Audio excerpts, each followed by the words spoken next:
코로나 바이러스는 인간 역사상 유례를 찾아볼 수 없을 만큼 커다란 피해를 끼치고 있는 질병이죠. 그런데 코로나 바이러스와 함께 우리를 괴롭히고 있는 것이 있습니다.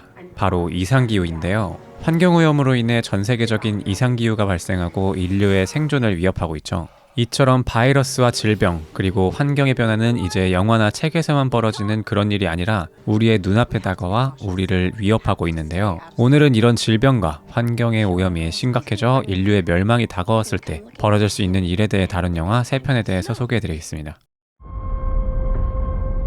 She was called Mother Earth.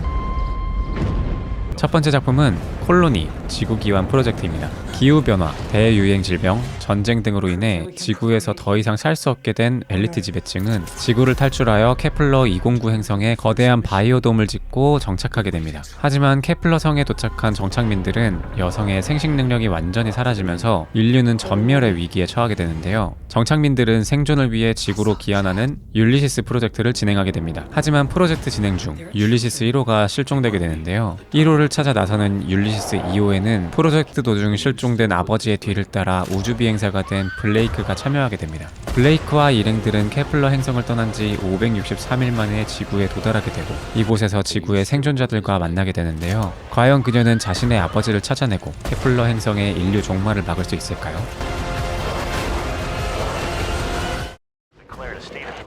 What's happening? 두 번째 작품은 더 로드입니다. 하루아침에 잿더미로 변한 세계, 살아남은 아버지 비고와 아들 스미스는 굶주림과 혹한을 피해 남쪽으로 길을 떠나게 됩니다. 하지만 이들을 위협하는 것은 황폐해진 세계와 함께 생존자들을 쫓는 인간 사냥꾼들. 이들이 살아남기 위해서는 자신들이 가진 물과 기름, 식량을 보존하여 안전한 쉘터를 찾아내야 합니다. 살아남은 자들이 공포가 된 세상, 생존을 위한 아버지와 아들의 사투가 시작되는데요. 과연 이들은 따뜻한 남쪽 바닷가에 무사히 도착하여 살아남을 수 있을까요? We are gonna survive this. Good morning, Darwin. I hope you had a good sleep.